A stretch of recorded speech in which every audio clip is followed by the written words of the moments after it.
सगळ्या त्यांच्या गुप्त सर्वेमध्ये असं दिसून येतं की महाविकास आघाडीला एकंदरीत महाराष्ट्रात ह्या इलेक्शनमध्ये आणि पुढच्या इलेक्शनमध्ये कदाचित जास्त जागा मिळण्याची शक्यता आहे.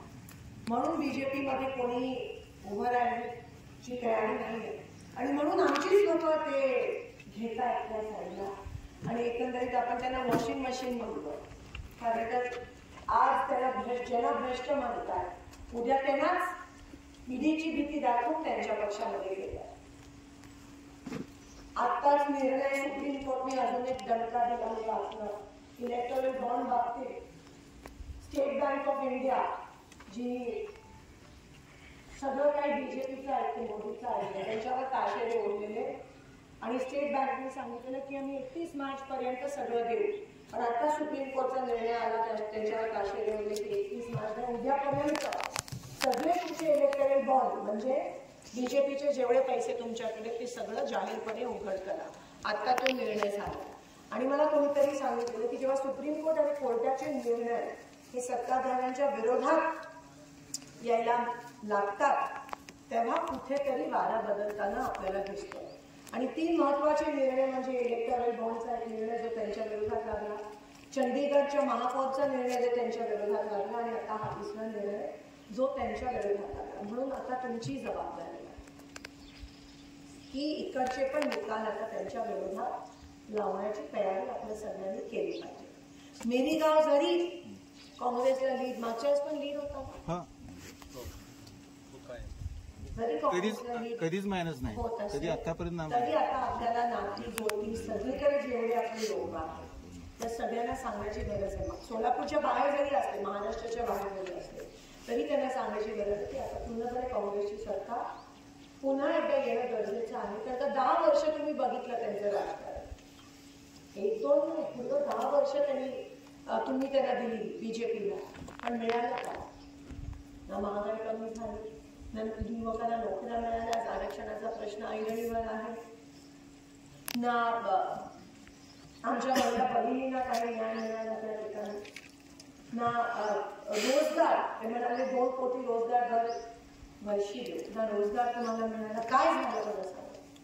आणि असं जर होत असेल आणि पुन्हा पुन्हा जर बीजेपीला मतदान करत असेल तर आपणच आपल्या काळावर पुन्हा मारून घेतो. काय मिळालं? म्हणून आता 1-2 असा प्रश्न आहे. आपल्याला सगळ्यांनी मिळून ही लाट, ते जे म्हणतात त्यांची लाट 400 पार हे सगळं खोटं आहे.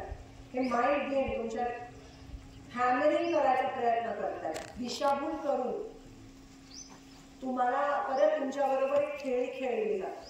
आणि ह्याच्याकडे एवढे कोट्यावधी पैसे आहेत, एवढे मोठे बॅनर होल्डिंग मी ते पेट्रोल पंपच्या ठिकाणी लावतात मोदीजी. रेडिओ चालू केला तर तिथे पण 10 सेकंड नंतर त्यांचं काहीतरी लोक वैतागण्यात येतात. खरंच खताच्या पत्त्यावर कुठलं खत छावणं नाही गुरांना त्या मंगळवेढा चारा नाही आणि ते खताच्या पोत्यावर त्यांना पण गोरगरिबांच्या पोटावर लाथ मारण्याची आणि त्यांच्या तोंडातला घास हिसकून घेण्याचा ही परिस्थिती जी आपल्या देशात निर्माण झाली. आणि एवढं सगळं जनता इतकी उपाशी असताना सरकार उपाशी आहे आणि ह्यांना फक्त धर्म जात पात कसं सुचतो मला सांगा? धर्माने कोणाचं पोट भरलंय का? म्हणजे लोक उपाशी मरतील पण आम्ही धर्मच करू अशी परिस्थिती निर्माण. एवढं वाईट परिस्थिती आपल्या देशात कधीच नव्हती. आणि म्हणून हा समाजाचा विषय आता राजकारणाचा विषय राहिला नाही. आपण पुरोगामी महाराष्ट्राने आपला देश पुढे न्यायचंय का पाठी न्यायचंय हा प्रश्न निर्माण. आणि आपल्या सगळ्यांची जबाबदारी. आज मी माझ्यासाठी मतदान किंवा काँग्रेस पक्षासाठी मागत नाहीये. हे मनपरिवर्तन मतपरिवर्तन आपली लोकशाही खंबीर ठेवण्यासाठी झालं पाहिजे. आज सगळ्या नोकऱ्या पण ते खासगीकरण करतात. जिल्हा परिषदचं खासगीकरण, महापालिकेचं खासगीकरण, हळूहळू त्यांचं आरक्षण रद्द करण्याचं आणि पूर्ण महाराष्ट्रात एक दिवशी गुजरातला देखील न्यायचं. खासगीकरण केलं तर कायम नोकऱ्या उद्या कोणालाच भेटणार नाही. सगळं कॉन्ट्रॅक्ट बेसिसवर होणार. शासकीय नोकऱ्या मिळणार नाही, शासकीय नोकरी नाही मिळाली तर पेन्शन मिळणार नाही. जुनी पेन्शन पण या ठिकाणी मिळत नाहीये. अजूनही जुनी पेन्शनचं फक्त दाखवलं आणि म्हणून आता आपल्याला विचार करण्याची वेळ आली. येणाऱ्या दिवसात 100% मतदान खरी तर वन साईड झालं पाहिजे. आणि वन साईड झालं की ती ईव्हीएम हॅक नाही होतं, एवढं पण मी तुम्हाला सांगते. अर्ध गाव इथे अर्ध गाव तिथे केलं तर हॅक होते, पण वन साईड झालं. दिसला हात की मार्कशीट कार्ड, दिसला हात की मार्कशीट कार्ड तसाच असायला पाहिजे. नाहीतर कोण आहे वाली गोरगरीब अल्पसंख्याक आणि दीनदलितांचा मला सांगा, कोण आहे बीजेपी? कोण ऐकणार आहे तुमचं? आज सोलापूर जिल्ह्यामध्ये पूर्णपणे सगळे बीजेपीचे आमदार आहेत, एकमेव मी सोडून. तुमच्या बाजूने बोलायला कोण आहे? बीजेपीची लोक तुमच्या बाजूने बोलणार आहेत का? काँग्रेसचीच लोक तुमच्या बाजूने बोलतील. बीजेपीची लोक जनतेच्या बाजूने कधीच बोलणार नाही, कारण का जनतेच्या बाजूने बोलणं म्हणजे सत्ताधाऱ्यांच्या विरोधात. आणि त्यांची एवढी हिंमतच नाही आहे त्यांच्या मंत्र्यांच्या आणि मुख्यमंत्र्यांच्या प्रधानमंत्र्यांच्या विरोधात, कारण का त्यांना ईडी पीडीची भीती आहे. मला नाही भीती, कारण का माझ्याकडे ना कारखाना ना सोसायटी ना बँक. म्हणून मी दिलखुलासपणे मोदी आणि बीजेपीच्या विरोधात बोलतो. आणि मी बोलायचं म्हणून बोलत नाहीये, पण एवढा अन्याय आणि अत्याचार होतात म्हणून बोलतो. आणि ह्यासाठी तुम्ही आपण एकमेकांना साथ देणं खूप गरजेचं आहे. आपण सगळे एकाच बाजूला, आपण सगळे एका माळ्यातलेच मणी आहोत. म्हणून खरं तर काँग्रेसनी मतदान मागण्याची वेळ पण नाही. म्हणजे लोकांनी खरंच थकून हताश होऊन आता बीजेपीच्या विरोधात एक गटा मतदान केलं पाहिजे, खास करून तरुणांनी.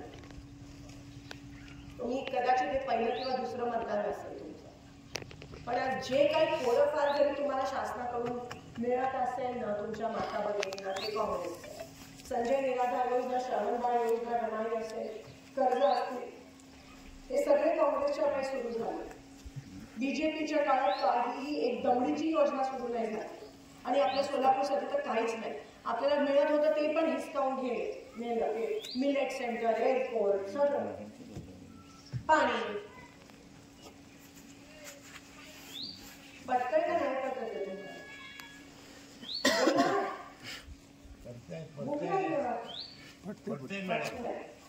म्हणून मागे बघा आजूबाजूला युवकांचा काय होतं.